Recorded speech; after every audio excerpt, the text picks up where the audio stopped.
fight that you was possibly looking at retirement after it, but did that mean that you left everything in the cage and that sort of spurred you on? Yeah, that's my plan in every fight, is to leave everything in the cage, you know. But another decision on that I let go to the judges, you know. I pushed as hard as I could to try to get rid of him out there, but he was one tough some motherfucker. Sorry about language. He was really, really tough. And he was dangerous right to the end, you know.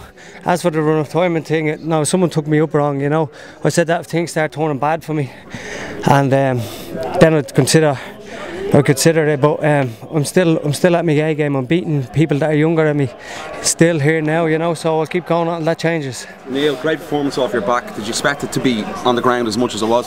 No, I know I was very slow to start in the boxing exchanges. He seemed to be on his back foot, and he was in and out. You know, at the start of the week, he said he was going to stand and box and let his hands go. You know, I was trying to push the pace. My timing was a little bit off, but as you're seeing, when I touched him hard, he went for that takedown, you know, the immediate takedown, and when I was off my back, I overhooked him and I started letting elbows go, you know, because I wasn't going to let him tee off on me. Beal is known as being a really explosive fighter, and it seemed you kept that pressure on him, not allowing him to fight. Was that the game plan going in all along? Yeah, that was the game plan from the start, you know, because I've seen all his other fights, and he seemed to take the centre of the cage, the octagon, and fighters let him take the centre, and they were afraid to go in, you know. I'm not afraid to get hit in this game. I'm not, by no names, I'm going to go out with my heart in my sleeve and try to finish people. If they knock me out, well and good, the better man won, but my plan is always to push forward and try to get rid of people. So Neil, like I said, you're not afraid to get hit, but he had you in a bit of a bad spot in the second round. He was loading up on some elbows in top position. He opened up a cut. Were you at all worried that the cut would affect the fight? No, I knew it wasn't that bad, you know. I know there was only a trickle of blood. I knew he was heavy. He was really heavy on top, you know, but I was trying to push off for submissions, you know. I was trying to go for the submissions. I overhooked him and started hitting him with elbows, and when I was hitting him with the elbows, he wasn't seeming to move, and you know, I was wondering whether they were hurting him or not, because he seemed to sit there when I was hitting with the elbows. Usually people that explode out and get out of there, but he seemed to sit there, you know, so I was happy to keep going. How did it feel coming out to the arena that size? Obviously it must have been quite a good experience. It's amazing, it's unbelievable. I said at the start of the week when I got here on Tuesday, Stockholm is an amazing city, I love it. People complain about the cold, but I love stuff like that. I was out yesterday in the cold, walking up and down while everybody was cutting away. I was out buzzing around, you know. I love the city's beautiful, and it's great to get a win here. Neil, as we said, bonuses. Yeah, that's potential fight tonight, mate, isn't it?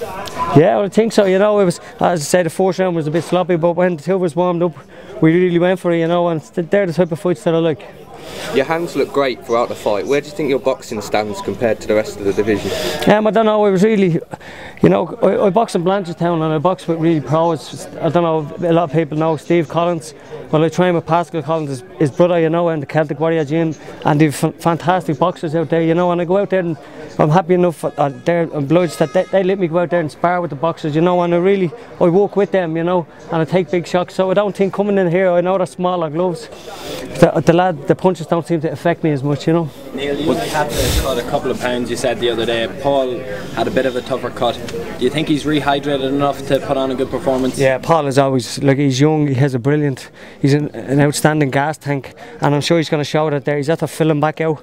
I know he missed weight, you know, but he cut like 30 pounds, you know, within the 2 weeks that he was given. He had a go at it, and I'm sure he's going to give it his all out there. Neil, you going out with him now in a few minutes' time? Yeah, I'm planning to go back there, clean myself off, and if they let me out, I'm 100% in this corner. Neil, surely last time you fought, you went straight back to work. Surely you're taking Monday off at least. I'm off Monday, but I'm back in Tuesday. Unfortunately. So Neil, it was a very nice performance. But was there anything that you would have liked to do differently if you think back in the fight? Yeah, I'd like to finish people. I really do like to finish people, you know. And I really did start slow in the first round. I tried to push on him, you know, but my timing was just that little bit off, you know. But as I progressed through the fight, I was getting a little bit more sharper and pushing forward. And I could see that Beal was tired, and maybe 125, his first 125. He's had to go 3 rounds with someone that's experienced at 125. I'm sure he's going to be back.